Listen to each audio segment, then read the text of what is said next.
नमस्कार साथियों, आपका स्वागत है आज की वीडियो में। आज हम आपको बताएंगे सीढ़ियों के बारे में। जी हाँ, अगर आप भी घर बनाना चाहते हैं तो आपको किस प्रकार से सीढ़ियाँ बनानी चाहिए, स्टेयरकेस बनाते समय आपको किन बातों का ध्यान रखना है। मैं हूँ अविनाश शर्मा, एक बार फिर से स्वागत करता हूँ आपका आपके अपने यूट्यूब चैनल पॉजिटिव बिल्डर्स में। तो दोस्तों यहाँ पर ध्यान से देखिएगा।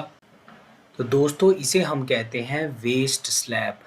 अगर आपके वेस्ट स्लैब की थिकनेस जो है, उसकी मोटाई जो है वो कम या फिर ज़्यादा होगी तो आप जो है वो स्टेप नहीं बना पाओगे। आपको अपनी सीढ़ियों में स्टेप बनाने में बहुत मुश्किल आएगी। तो आपको हमेशा ध्यान रखना है कि आपके वेस्ट स्लैब की थिकनेस जो है वो मिनिमम जो है वो 4 इंच होनी चाहिए। इससे कम या फिर ज़्यादा आप ना रखें।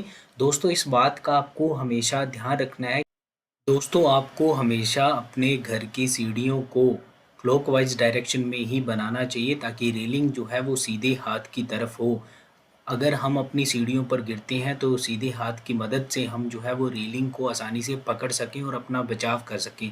और वास्तु शास्त्र के अनुसार भी हमें जो है वो सीढ़ियाँ क्लॉकवाइज डायरेक्शन में बनानी चाहिए। आपको इस बात का हमेशा ध्यान रखना है। दोस्तों आपको हमेशा ध्यान देना है, जब भी सीढ़ियाँ बनाई जाती हैं तो उसकी चौड़ाई जो है, उसकी विड्थ जो है वो 1 मीटर से कम नहीं होनी चाहिए। 1 मीटर जो है वो मिनिमम विड्थ होनी चाहिए आपकी स्टेयरकेस की, सीढ़ियों की, ताकि एक समय में दो लोग जो है वो एक साथ क्रॉस हो सके। तो आपको जो है वो मिनिमम विड्थ चौड़ाई जो है अपने स्टेयरकेस की 1 मीटर रखनी है। इससे ज़्यादा भी आप जो है वो रख सकते हैं, लेकिन 1 मीटर से कम आपको अपने स्टेयरकेस की चौड़ाई को नहीं रखना है। तो दोस्तों अब मैं आपको स्टेयरकेस के स्टेप के साइज़ के बारे में बताऊंगा। जब भी सीढ़ियाँ बनाई जाती हैं तो वहाँ पर जीने का साइज़, उसकी ऊंचाई और चौड़ाई क्या होनी चाहिए, वो डिपेंड करती है आपका बिल्डिंग किस तरह का है। तो दोस्तों अगर आपका बिल्डिंग रेजिडेंशियल बिल्डिंग है तो वहाँ पर जो है वो ज़्यादा स्पेस जो है वो नहीं लिया जाता स्टेयरकेस बनाने में। तो वहाँ पर हम क्या करते हैं कि ट्रेड की चौड़ाई को जो है वो कम रखते हैं और स्टेप की हाइट को जो है वो ज़्यादा रखते हैं। लेकिन अगर आपकी बिल्डिंग जो है वो कमर्शियल बिल्डिंग है तो वहाँ पर जो है वो हम स्टेप की हाइट को, राइज़र को जो है वो ज़्यादा नहीं रख सकते। पहले आप समझ लीजिए कि राइज़र क्या होता है। वीडियो में आप देख रहे हैं, जो स्टेप की ऊंचाई होती है उसे हम राइज़र कहते हैं और जो स्टेप की चौड़ाई होती है उसे हम ट्रेड कहते हैं। तो राइज़र की हाइट जो है वो कमर्शियल बिल्डिंग में कम रखनी चाहिए, 6 इंच रखनी चाहिए। तो आगे मैं आपको डिटेल में बताऊंगा क्या स्टैंडर्ड साइज़ होता है रेजिडेंशियल बिल्डिंग में स्टेप का और कमर्शियल बिल्डिंग में स्टेप का। तो दोस्तों कमर्शियल बिल्डिंग में स्टेप की हाइट को कम क्यों रखा जाता है और ट्रेड की चौड़ाई को ज़्यादा क्यों रखा जाता है, ताकि अगर आप हॉस्पिटल की बिल्डिंग बना रहे हैं तो वहाँ पर जो है वो बच्चे, बूढ़े और मरीज़ जो है आसानी से जो है वो उस स्टेयरकेस पर एक फ्लोर से दूसरे फ्लोर तक जा सकें। तो इसके लिए वहाँ पर जो है वो स्टेप की हाइट जो है वो कम रखी जाती है और उसकी जो विड्थ है वो ज़्यादा रखी जाती है। लेकिन घर में हमारे पास इतना स्पेस नहीं होता, क्योंकि अगर हम स्टेप की हाइट को कम रखेंगे और ट्रेड की चौड़ाई को ज़्यादा रखेंगे तो दोस्तों वहाँ पर जो आपकी स्टेयरकेस जो है वो ज़्यादा जगह लेगी। तो हम जो है वो कम स्पेस में अगर स्टेयरकेस बनाना चाहते हैं तो हमें स्टेप की हाइट को भी ज़्यादा रखना पड़ेगा और ट्रेड की चौड़ाई को हमें कम रखना पड़ेगा। तो दोस्तों अब मैं आपको बताऊंगा कि रेजिडेंशियल बिल्डिंग में और कमर्शियल बिल्डिंग में क्या हाइट होती है स्टेप की।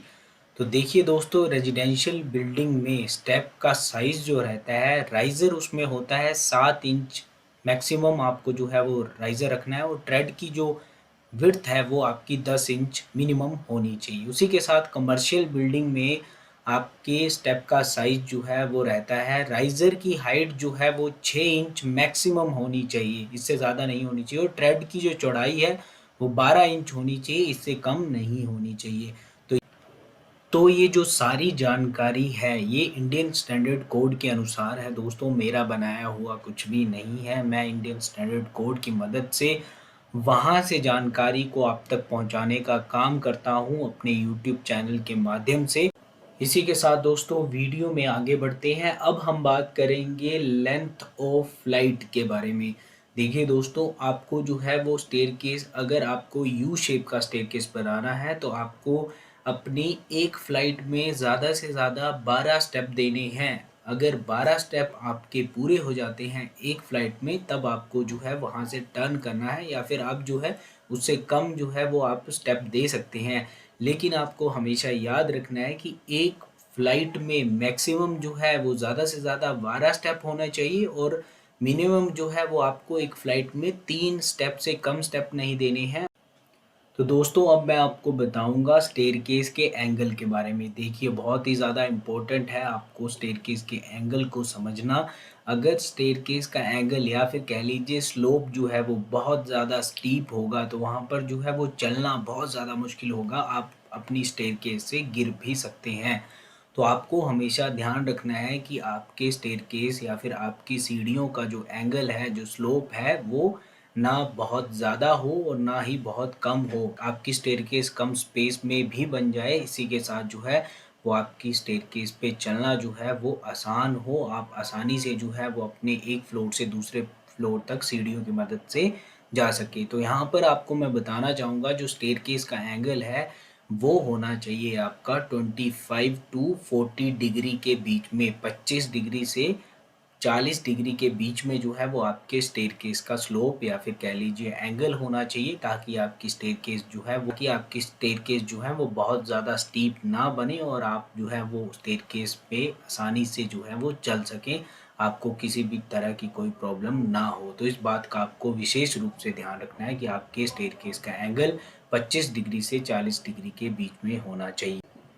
तो दोस्तों अंत में मैं आपको लैंडिंग के बारे में बताने वाला हूँ। ये जो लैंडिंग है दोस्तों, इसकी क्या विड्थ होनी चाहिए। देखिए पहले तो मैंने आपको स्टेयरकेस की विड्थ के बारे में बताया, लेकिन अब मैं आपको लैंडिंग के विड्थ के बारे में बताना चाहता हूँ। तो दोस्तों इसे हम जो है वो लैंडिंग कहते हैं, जहाँ पर हमारी दोनों फ्लाइट जो है वो स्टेयरकेस की आपस में मिलती हैं। तो देखिए दोस्तों आपको ध्यान देना है कि आपकी लैंडिंग की जो विड्थ है वो आपकी स्टेयरकेस की विड्थ से 6 इंच जो है वो ज़्यादा होनी चाहिए। दोस्तों आपको हमेशा ध्यान रखना है कि आपके स्टेयरकेस की विड्थ से आपके लैंडिंग की विड्थ जो है वो 6 इंच जो है वो ज़्यादा होनी चाहिए। तो आपको जो है वो इस बात का ध्यान रखना है। इसी के साथ जहाँ पर जो है वो लैंडिंग में स्टेप जो है वो ख़त्म होता है पहली फ़्लाइट का, तो दूसरी फ़्लाइट का स्टेप जो है वो वहीं से शुरू होना चाहिए, ताकि आपकी लैंडिंग जो है स्क्वायर साइज़ में बन सके। तो इसके लिए जो है वो जहाँ स्टेप ख़त्म होता है वहीं से जो है वो आपको दूसरी फ्लाइट के स्टेप को शुरू करना होता है। तो इस बात का आपको ध्यान रखना है। और इसी के साथ दोस्तों आपकी स्टेयरकेस की दूसरी फ्लाइट जहाँ ख़त्म होती है, स्लैब के साथ ख़त्म होती है, तो वहाँ पर आपका स्लैब भी उतना ही होना चाहिए जितना आपका जो है वो वहाँ पर स्टेप है। और इसी के साथ जो है वो नीचे से आते समय ऊपर को या फिर सीढ़ियाँ चढ़ते समय आपके सर में किसी तरह की चोट ना लगे, इसके लिए जो है वो आपको स्लैब से और स्टेप की हाइट को जो है वो कम से कम 7 फीट जो है उसके बीच में डिस्टेंस रखना है, ताकि अगर आप जो है वो सीढ़ी के ऊपर चल रहे हैं तो आपका सर जो है वो स्लैब के साथ ना टकराए, आपको किसी भी तरह की कोई चोट ना लगे। दोस्तों सबसे नज़दीक जो स्टेप होगा आपके स्लैब से, वहाँ तक की हाइट को आपको 7 फीट रखना है, इससे कम जो है वो नहीं रखना है। तो इस बात का आपको हमेशा ध्यान रखना है। आज की वीडियो में इतना ही दोस्तों, मिलते हैं नेक्स्ट वीडियो में। अगर आपको हमारे द्वारा दी गई जानकारी अच्छी लगी तो आप हमारे चैनल को सब्सक्राइब करना ना भूलें। इसी के साथ जो है वो हमारे यूट्यूब परिवार का हिस्सा बने।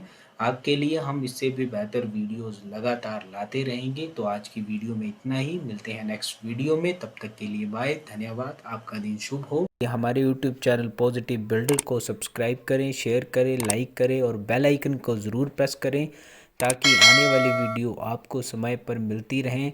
धन्यवाद।